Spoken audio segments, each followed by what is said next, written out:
Hello, welcome to Jason the Old Millennial. My name is Jason, speaking to you here in my basement in the great state of Kansas. And today's video, I'm doing another deep dive, this time on the duo Simon and Garfunkel. Probably my favorite duo of all time. Uh, just an amazing kind of folk rock group or duo that wrote some amazing songs. Of course, Paul Simon, just a genius at songwriting, and some of the best harmonies you'll ever hear, and definitely a huge act.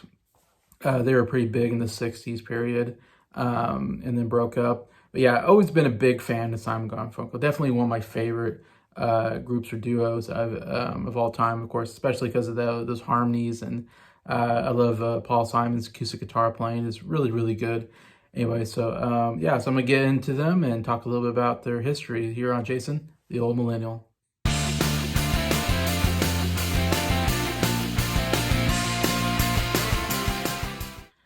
Hello, hope everybody's doing well here on a Sunday evening. Again, pretty late evening here, and tomorrow's Memorial Day, so happy Memorial Day tomorrow, and thank you to everyone who has served our country. I really appreciate your sacrifice and hard work for our freedom. Very well commended, especially to my Uncle Kevin, who was in the armed forces. He retired from that. I had an grandpa, my grandpa Curry, who has passed away, was in the Korean War. Anyway, so yeah, and my brother-in-law, Doug, also was in the armed forces as well. So yeah, thank you to everybody for your sacrifice there. Anyway, so I'm doing another deep dive, and this is one of my favorite groups of all time, Simon and Garfunkel. So I've been pretty familiar with their music my whole life, because when I was a kid, I first got into I first got into country music actually, and then shortly after that, I got right into the Beatles and the 60s music, and I've been listening to 60s oldies music ever since. I've been a huge fan. And Simon Garfunkel definitely showed up pretty early in my life. I said probably when I was, 10, 11 years old, I was listening to this kind of music, and definitely caught on to them pretty early on. I mean, early on for me when I was young. And just absolutely love their songs. They're all over the radio. I mean, and I'll talk about them here. Have so many amazing songs that they've written that have been huge hits. And yeah, so yeah, what can I say? Yeah, I'm a huge fan of Simon and Garfunkel. I love a lot of folk music, a lot of folk rock, and love harmonies. And of course, this is the best kind of two-person harmonies that we've ever gotten, really. It's up there with the Everly Brothers, probably before them was the big act. And, but they definitely have really taken the mantle, I think, as probably the greatest duo of all time. Yeah, so not too long ago, I was on Garrett's Sound Lab Studios channel. And actually, one of the first times I was on his channel, I think, we did a ranking of all 5 Simon Garfunkel albums. So I was kind of familiar. I was definitely familiar with Bridge Over Troubled Waters. It was definitely a favorite of mine. And I was kind of somewhat familiar with the other albums. So it was pretty easy to get back into them. And I tell you what, they're one of the few groups or bands or whatever you want to call it that every album is good. Like even the worst album, I think is still a pretty good album. So that's pretty rare to come out with. Like I said, they only came out with 5 albums, so it's not that much. But to nail it pretty much in every album, I mean, that's pretty incredible. Of course, they split up, and Paul Simon would have especially incredible solo career as well, which I'd like to do a deep dive on, just a solo career at some point. But going back to where did they start out? Well, Paul Simon and Art Garfunkel, both from Queens, New York, and they went to school together, and they met at a pretty young age, and both enjoyed music. And Paul Simon, I read a Paul Simon biography a little while ago, some years ago, and I think his dad was involved in music and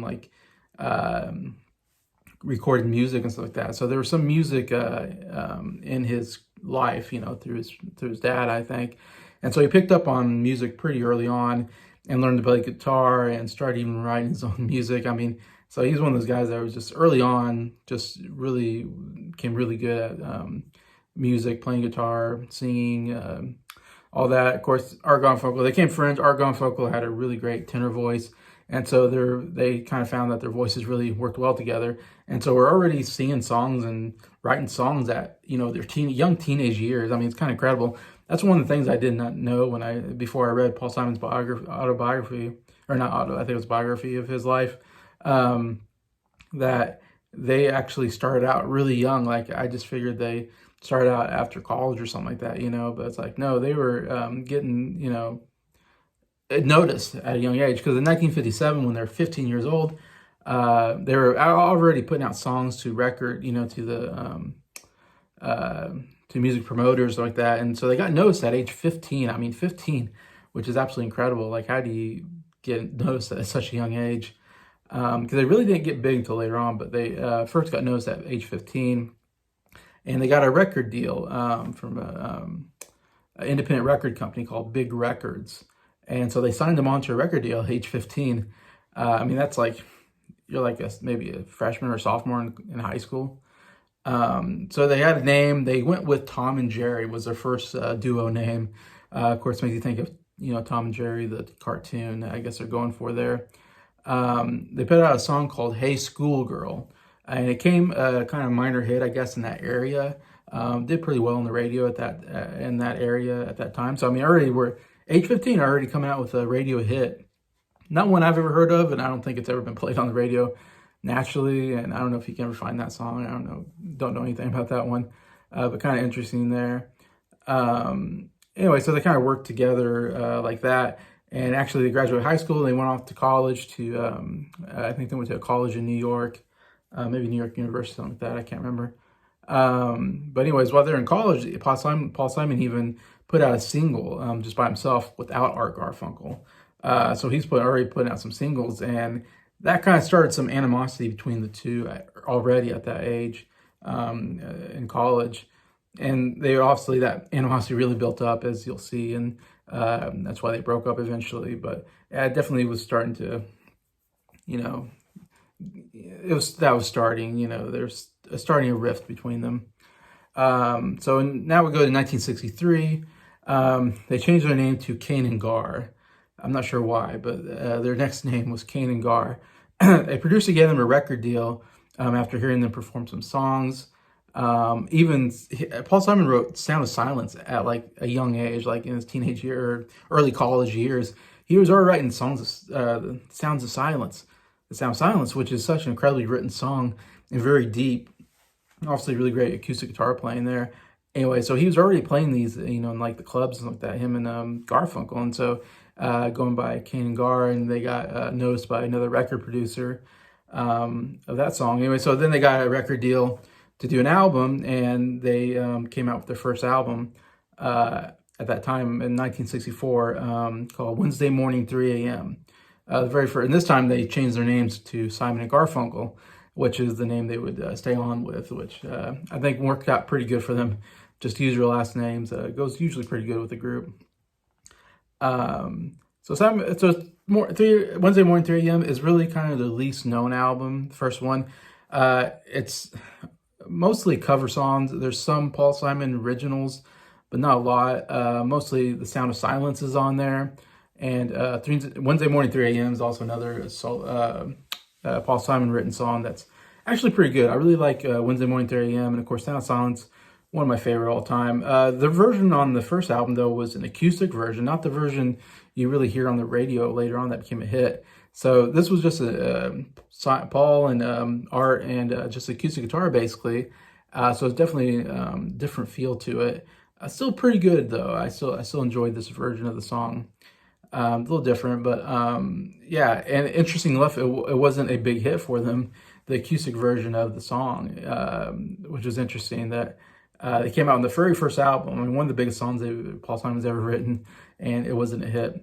A lot of the songs on Wednesday Morning 3 a.m., I've listened to it. There's a lot of almost gospel style songs in there. Like I said, there's a lot of cover songs, and the best songs are Paul Simon songs. Of course, he'd go on to be a great writer, one of the best songwriters of all time. At the time, though, of course, you don't know if someone's going to be great yet. When they come out with their first stuff, you're not confident that they can write a good song yet until they prove themselves. So Paul Simon wasn't a proven writer. So, of course, they threw in a bunch of cover songs. There's like 2 hymnal songs that come from like a Bible hymn. So it's interesting. There's a lot of religious themes in their first album. Interesting that overall, it's not bad. It's just a little different than their other stuff, just because it doesn't really have their voice, because Simon wasn't writing all their songs yet. And once he starts writing pretty much all the songs for the group, I think it definitely captures their voice a little bit better. So it's still not bad, but still definitely the weakest album. And it didn't do very well, like I said, because it didn't produce any big hits off of it. Yeah. So after that, they kind of just split up, which is kind of surprising. Who knows what happens? Like, man, if they never got back together, we never would have had the other albums for Simon Garfunkel and all the great songs. And I suppose Paul Simon would have just been a solo act, and I don't know, Garfunkel would have eventually done the same. But I'm so glad that they eventually came back together. But it's interesting, they kind of split up at that moment after that album didn't do very well. Paul Simon actually ended up moving to England, and he lived in England for about a year, playing in clubs on his own. And he had a serious girlfriend named Kathy there, which, if you know, there's a song called Kathy's Song, and in the song America, he mentions the name Kathy. So Kathy definitely was a big part of his, big relationship for him at that time. Anyway, so he was off in England doing his thing. Art Garfunkel went back to college and was just going back to college and doing all that. And Paul Simon actually came out with another album, a solo kind of album called like the Songbook of Paul, or the Paul Simon Songbook, sorry, which didn't really go out and do anything. But a lot of the songs off of that album actually ended up on their second album. So he was writing. He had some songs ready for another album. But at this time, we had no idea they were going to get back together. So now we're talking around 1966, so a couple years later. Their producer, Wilson, he kind of noticed that The Sound of Silence actually was doing fairly well on the East Coast, I think it was, or something like that, around some college towns. And so he took the song because he thought there was some promise there. So without Paul Simon and Art Garfunkel knowing this, he took the Sound of Silence song and he added electric guitar, bass, and drums to it, and kind of livened it up a little bit. And so he took the song, mixed in all the other instruments in there, and then put it back out. And it's the song we know today that you've probably heard on the radio many times, of what I grew up listening to, which I actually prefer that over the acoustic. It's interesting. When I talk to people, it's almost half and half. Half people love the acoustic version more, half love the electric more. Obviously, if people that say they like the acoustic more will say that was really Paul Simon's, vision, was the acoustic version, because the electric version was not his vision. It was the vision of the producer. Still, I really like the addition of the drums and the bass and the electric guitar. I actually kind of think it actually helps the song. Anyway, so he does all that, puts the song back out, and it becomes like a #1 hit, I think. It becomes a huge hit, on the radio. Everybody loves the song. And so now they got a hit song without them even realizing it. Paul Simon and Art Garfunkel have a hit song. So then Wilson, of course, called them. It's like, we need to get you back together and put you back into the studio and come out with another album and put the new version of Sounds of Silence on there. Sound of Silence on there, because now it's a huge hit. So now let's capitulate on this huge hit song, and come up with another album. So they agreed to get back together for their second album, and their second album is called The Sounds of Silence.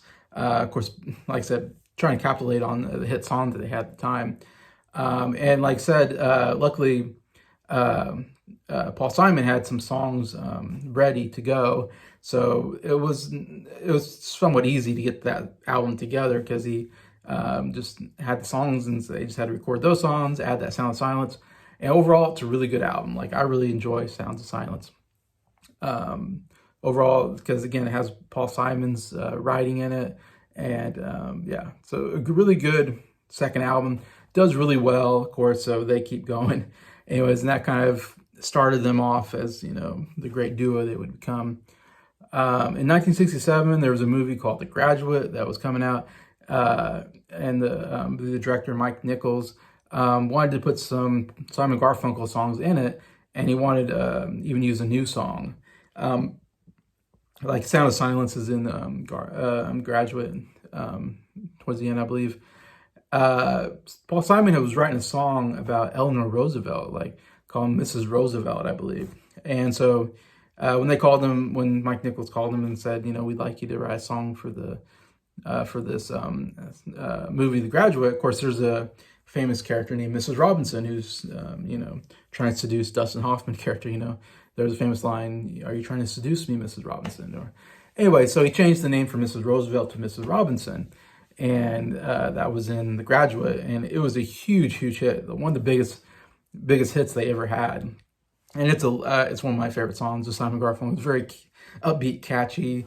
You love the do do do do do do. You love those great guitar playing as well. Goo goo goo choo, Mrs. Robinson. You love all that. Great harmonies on that song. Mrs. Robinson, the song ended up winning Record of the Year at the Grammys, and also Best Pop Performance by Duo. So it won 2 Grammys, Mrs. Robinson.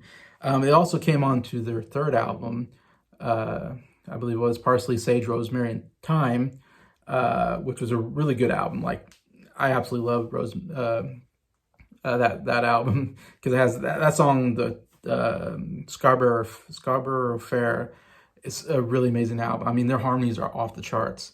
Also, of course, The Graduate, like I said, I mean, not Graduate, Mrs. Robinson was also, of course, their biggest hit so far at that point. Really good song off that. But yeah, really, really great album. Like, definitely was putting them on the map as the greatest duo of all time. I feel like at that point, it's like, oh yeah, no one can touch the Simon Garfunkel. They're already coming out some of the best albums ever, the 60s period, on their third album.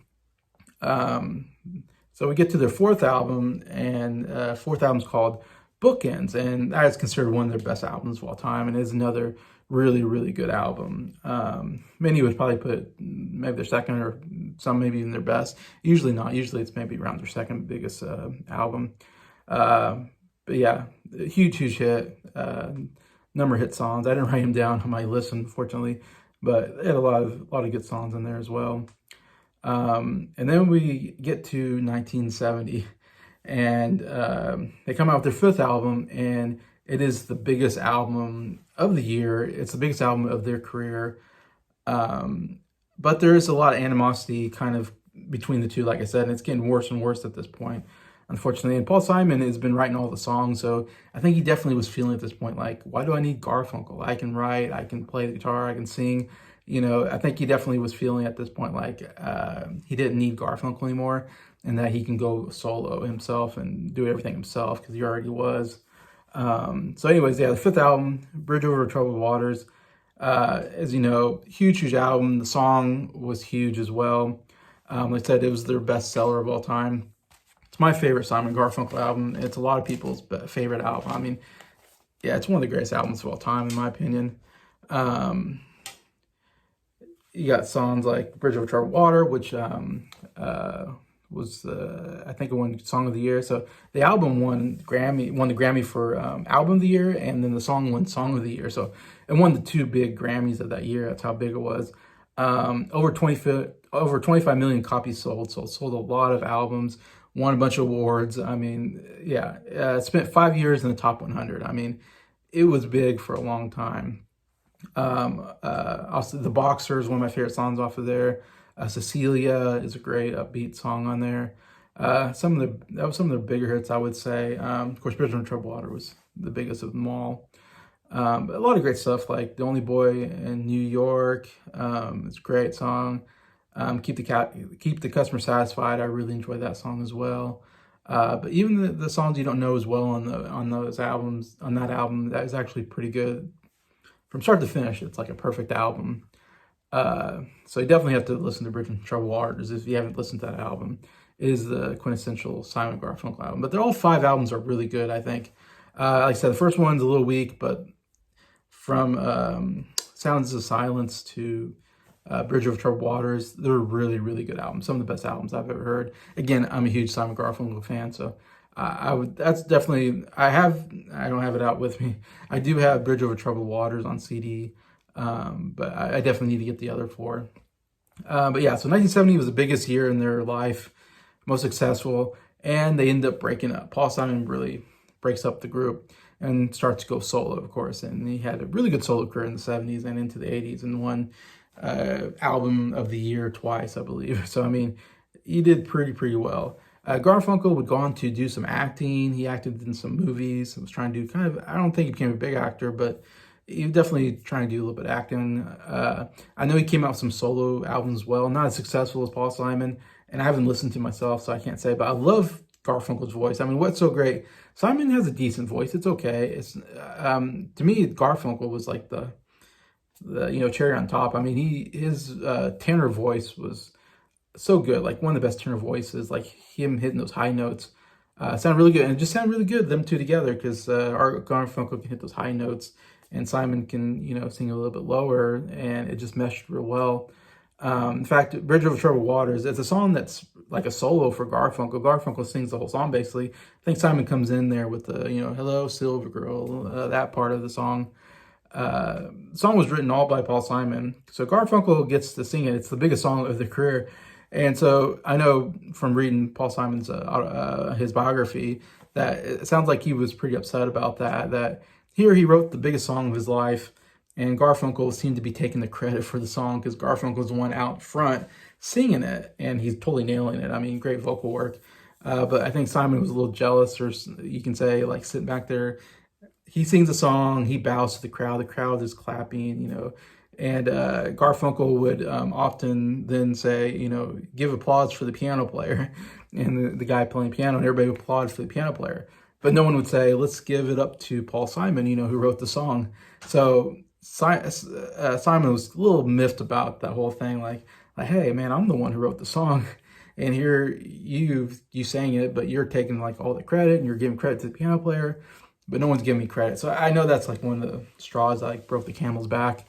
And I don't know, they just weren't getting along at all, which is very unfortunate, man, because I'd love to see more out. I mean, Paul Simon had a good solo career, so, but still, it's like, man, they could have, they had some room for more. I mean, you end your duo on the best album of your career, which is kind of crazy. I mean, I guess it's good. You end on a high note, but at the same time, as a fan, I'm like, man, I want more Simon and Garfunkel.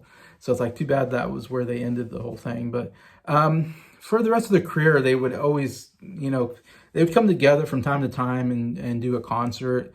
And they even maybe try to do a tour, but it wouldn't last very long because then the animosity would grow again and they wouldn't want to be together. So they had this very love-hate relationship where I think Simon knew that they sound good together. And he even said when he won an award, I think he said that his music was the best when he was singing with Garfunkel. So he even recognizes that, like, even though Simon had a great solo career, I prefer Simon Garfunkel's discography to even Paul Simon's solo. I mean, it was never better than when it was those two together than them apart, I think, in my opinion.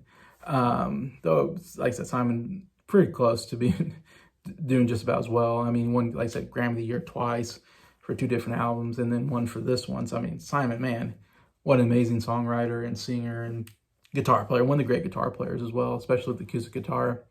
But yeah, one of the biggest concerts they did, they're really well known for, is the concert at Central Park in 1981, in New York City, the Central Park there. That was a really famous concert they did outside and did really well numbers. I think maybe it was like the biggest concert outside until Garth Brooks, I think, broke it later on as well. But yeah, they were inducted into the Rock and Roll Hall of Fame in 1990. So they are in the Rock and Roll Hall of Fame together. But yeah, so overall they did 5 albums between starting in 1964, I believe, when they came out with their first album, to 1970. So 6 years, 5 albums, so pretty good. Almost an album a year. Every album absolutely amazing. So man, I mean, efficiency, really good efficiency. Making a classic album every year for almost 6 years, and coming out and you end it with one of the best albums of all time. So absolutely amazing. Absolutely love Simon Garfunkel. Like I said, doesn't feel like there'll ever be another Simon Garfunkel out there that's going to do as well as them. So they're, to me, the greatest duo of all time. In my opinion, my top three, it's hard to say. Like I said, I love all 5. So, but my top 3, number 3, I actually put Sound of Silence in there instead of Bookends. The Bookends is pretty close. It's hard. It can go either way, but I love the Sound of Silence. The song is like one of my favorite Simon Garfunkel songs. So, but overall, really great album. Number 2, my second favorite album, I put Parsley, Sage, Rosemary, and Thyme. Man, this is a amazing album. Last time I listened to it, I was like, wow, I forgot how good this album is. and it would almost be number one if it wasn't for the number one album. It would be like, man, this is one of the greatest albums I've ever heard. But number one has to be Bridge Over Troubled Waters. It's definitely their best for a reason. Like Boxer is one of my favorite of theirs. Bridge Over Troubled Waters, of course, absolutely amazing. But everything on there, it's just great. Like, there's not a bad song on that album. So yeah, Bridge Over Troubled Waters, number one favorite albums. Definitely check those 3 albums out. Check all 5. It's not hard to get all 5 and check them out. It's pretty easy to get through the discography. But yeah, that's my deep dive for Simon Garfunkel. Please feel free to comment. What do you think about Simon Garfunkel? What's your favorite song or album? I'd love to read your thoughts as well. And just thank you to everybody for watching these videos, and thank you for liking them. I appreciate that. And just thank you to all my subscribers for subscribing to the channel. I really appreciate you guys, and I hope you have a good day.